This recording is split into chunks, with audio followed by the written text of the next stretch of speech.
इस सब्जी बनाने में नई रेसिपी कौन सी है? और ये तो सभी के घर में ही बनती है। तो बहुत से लोगों को देखने के बाद ये वाली बातें होती ही होती है। तो हेलो फ्रेंड्स, आपका स्वागत करती हूँ मैं अपने सिंपल रेसिपी ब्लॉग में। और आज मैं, आप देख सकते हैं, ये सहजन की सब्ज़ी बनाने जा रही हूँ। और जो मैं बना रही हूँ अपने रसोई में, तो वही रेसिपी आप लोग के साथ मैं हमेशा शेयर करती हूँ। तो आज मैं सहजन की रेसिपी की सब्ज़ी आप लोग के साथ शेयर कर रही हूँ। तो उसके लिए यहाँ पे मैंने ये पतले वाले, बहुत मतलब कि पतला भी नहीं है, बहुत मोटा भी नहीं है, तो इस तरह की सहजन मैंने ले ली है। सहजन को सजोना भी बोलते हैं, कहीं फली भी बोलते हैं, तो इसे ड्रम स्टिक भी बोला जाता है, तो कहीं पे इसे मुनक्का भी बोलते हैं, मतलब मुनगा भी बोलते हैं। तो बहुत से इसके नाम हैं, लेकिन इसके फ़ायदे भी बहुत हैं। तो खैर, ये सारे चीज़ तो सभी को भी पता होगा। तो यहाँ पे सजन की सब्ज़ी के बनाने के साथ साथ मैं यहाँ पे उसमें 3 आलू, 1 प्याज और 1 टमाटर और धनिया पत्ता तो डालते ही डालते हैं। है तो डालिए, नहीं है तो नहीं भी डालिए, चलेगा। तो होता क्या है कि सभी के घर में ही ये सब्ज़ी बनती है, ऐसा नहीं कि किसी के घर में नहीं बनती होगी। लेकिन बात यहाँ ये है कि सभी के घर में तो सब्ज़ी बनती ही बनती है, लेकिन सभी के घर में बनाने का जो तरीका होता है वो अलग अलग होता है। कोई किस तरीके से बनाते हैं, कोई किस तरीके से बनाते हैं। तो यहाँ पे हुआ ये कि मैं सब्ज़ी बना रही थी, तो मेरा बेटा बाहर से नाश्ता लिया है, बोला कि मम्मा मैं बाहर का ये नाश्ता करूँगा, तो प्लीज़ मुझे निकाल दो। तो यहाँ पे मैं अपने सबसे पहले बेटे को निकाल के दे रही हूँ। अब यहाँ पे मैंने सारी सब्ज़ी को अच्छे से मैं पहले धो लूँगी। तो मैं यहाँ बात कर रही थी कि सब्ज़ी में नया क्या है। तो ये बात ये है ना कि बनाने का जो तरीका होता है, सबका हाथों का स्वाद होता है, वो अलग अलग होता है। आप एक ही घर में अगर, मतलब कि अगल बगल पड़ोस अड़ोस की बात कहें, तो अगर आप वहाँ की भी सब्ज़ी खाइएगा तो सबके घर का अलग स्वाद होता है, क्योंकि सबके घर का बनाने का तरीका अलग होता है। तो बस इसीलिए मैं भी अपने रसोई में जो भी बनाती हूँ तो आप लोग के साथ शेयर करती हूँ। तो बस आज मैं यही मतलब कि आप लोग को बताना चाह रही कि बहुत से लोगों को लगेगा कि इनकी मतलब कि चैनल में चाहे तो इनका मतलब कि क्या नया कुछ होता है। नया तो कुछ नहीं होता है, लेकिन जो भी बनाती हूँ दिल से बनाती हूँ, आप लोग के साथ शेयर करती हूँ। और जिस तरह से मैं बनाती हूँ, हो सकता है कि आपके यहाँ नहीं बनता हो या बहुत से लोगों के यहाँ बनता हो। तो बस यही सारी बातें और ये सारी रेसिपी मैं आप लोग के साथ शेयर करती हूँ। तो यहाँ पे सब सारा कुछ मैंने कर लिया है, तो अब मसाला बना लूँगी, जिसके लिए यहाँ पे मैंने जो प्याज रफली काटी थी तो वो ले ली हूँ, लहसुन ले ली हूँ, जीरा ले ली हूँ, गोलकी ले ली हूँ जिसे गोल मिर्च कहा जाता है, और काली मिर्च जिसको को बोला जाता है। उसके बाद यहाँ पे सरसों, इस सब्ज़ी में सरसों वाली सब्ज़ी बहुत अच्छी लगती है। सरसों की सब्ज़ी मतलब सरसों डाल के ये सब्ज़ी बनती है तो बहुत अच्छी लगती है। तो सारे मसाले को मैंने यहाँ पे पीस लिया है अच्छे से, आपको मैंने दिखा दी। अब उसके बाद यहाँ पे सब्ज़ी बनाने चलते हैं।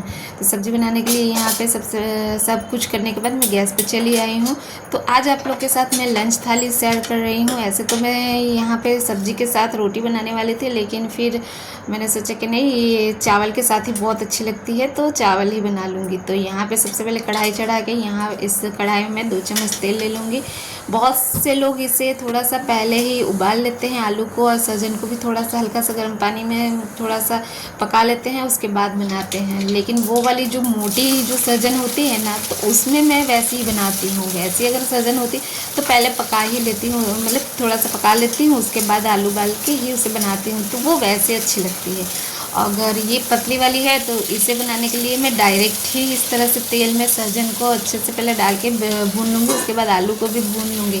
तो दोनों मतलब कि साथ साथ ही पहले सहजन को ही भूनना है हल्का सा। जैसे सहजन हल्का सा भून आ जाए तेल में, तो उसके बाद आलू को डालना है। और यहाँ पे आलू अपने आप देख रहे हैं कि किस तरह से लंबे लंबे कटे हुए हैं। तो सहजन की सब्ज़ी में हमेशा आलू अगर लंबे लंबे काटते हैं तो भी इसका टेस्ट, मतलब यही तो होता है कि हर एक सब्ज़ी का बनाने का जो थोड़ा सा प्रोसेस होता है तो वो होता है थोड़ा सा सेम ही, लेकिन अगर हम लोग सब्ज़ी का कटिंग पर भी ध्यान देना तो वो उसका टेस्ट भी थोड़ा थोड़ा अलग आ जाता है।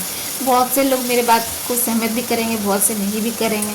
तो खैर, इधर फिर मैंने जो पिसा हुआ मसाला था वो डाल ली हूँ। उसके बाद इसमें मिर्च पाउडर, हल्दी पाउडर, धनिया पाउडर डाल के इसे अच्छे से मिला लूँगी। और अब इसे मैं गैस की फ्लेम फास्ट करके इसे नहीं भूनूंगी, गैस की फ्लेम एकदम स्लो कर दूँगी। उसके बाद इसे ढक के मसाला जितना हम लोग ढक के पकाते हैं ना, तो उतना ही वो अच्छे से भूनता है।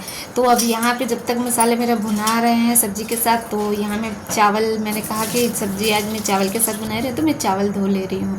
चावल को 4 से 5 पानी से अच्छे से धोने के बाद इसमें पानी डाल के मैं इसे चढ़ा लूँगी, क्योंकि हम लोग का 2 ही 3 मतलब कि मैं, मेरे हस्बैंड और मेरा एक बेटा ही अभी यहाँ है, तो 3 ही लोग का खाना बना रही हूँ। तो ज़्यादा चावल मतलब हम लोग का खाना मतलब उतना भी नहीं है, तो बस इतने में ही बहुत हो जाता है। तो यहाँ पे एक साइड मैंने चावल चढ़ा ली हूँ। अब इसके बाद यहाँ पे सब्ज़ी को भी देख लूँगी एक बार, तो सब्ज़ी थोड़ा सा भुना गया है, तो उसी टाइम यहाँ पे मैंने कटे हुए एक बड़ी साइज़ का कटे हुए टमाटर डाल लूँगी। और इसे फिर से ऐसे ही मतलब कि गैस की फ्लेम कम ही रखूँगी और ऐसे ही इसे पकने दूँगी ढक के। तो इस तरह से ढक ढक के मसाला भुनाने से ना बहुत इसका सब्ज़ी बहुत अच्छे से, मसाला भी अच्छे से भुनाता है और सब्जियां भी पक जाती है। देखिए यहाँ पे आलू मैंने तोड़ के दिखा दी हूँ। अब जैसे मसाला भुनाता है तो यहाँ पे हम लोग नॉर्मल सादा पानी, मतलब नॉर्मल पानी नहीं डालेंगे, थोड़ा सा पानी को गर्म कर लेंगे, जिससे हमारी जो कुकिंग प्रोसेस है वो चलती रहेगी। अब ठंडा पानी डालने से क्या होगा, तो कि थोड़ा सा जो हम लोग सब्ज़ी भुना रहा था जो गर्म था, तो वो सब कुछ कुकिंग प्रोसेस इसकी बंद नहीं हो जाएगी, बहुत स्लो हो जाएगी, तो जिससे वो बैलेंस, स्वाद का जो बैलेंस होता है वो बिगड़ जाता है। तो इसीलिए यहाँ पे प्रिफर करिएगा कि जब भी सब्ज़ी बनाए, तो जब भी रस्से वाली सब्ज़ी बनाए तो पानी गर्म करके ही डालें। अब यहाँ मैं चावल भी चेक कर लूँगी और इधर सब्ज़ी भी मतलब कि गर्म पानी डालने के बाद और ही सब्ज़ी भी भून चुकी थी, आलू भी पक चुका था, तो ज़्यादा टाइम नहीं लगा। तो 5 से 7 मिनट में ये मेरी सब्ज़ी बनके तैयार है। तो आप देख सकते हैं। और ये वाली सब्ज़ी जितनी आपको रसा रखना है उतना रख सकते हैं। मैं तो अब चावल के साथ जितना मुझे रसा रखना था उस हिसाब से रखी है। और सब्ज़ी मेरी बहुत टेस्टी बनके तैयार हुई। सरसों की ये सहजन वाली सब्ज़ी बहुत ही टेस्ट लगता है, और सहजन के सब्ज़ी का टेस्ट ही अलग होता है। इसमें ज़्यादा कुछ मसाला, मतलब अलग से कोई गरम मसाला ये डालने की ज़रूरत नहीं होती है, लेकिन इसका अपना ही स्वाद होता है। तो बस यहाँ पे मेरी सहजन की सब्ज़ी और चावल बनके रेडी है, तो मैं यहाँ पे सर्व कर निकाल लूँगी। और इसके साथ ये लाल मिर्च का अचार जो मैंने घर पर बनाया है, आप लोगों के साथ रेसिपी शेयर की हूँ, तो ये भी। तो कैसी लगी आज की मेरी recipe, please like share comment ज़रूर करें।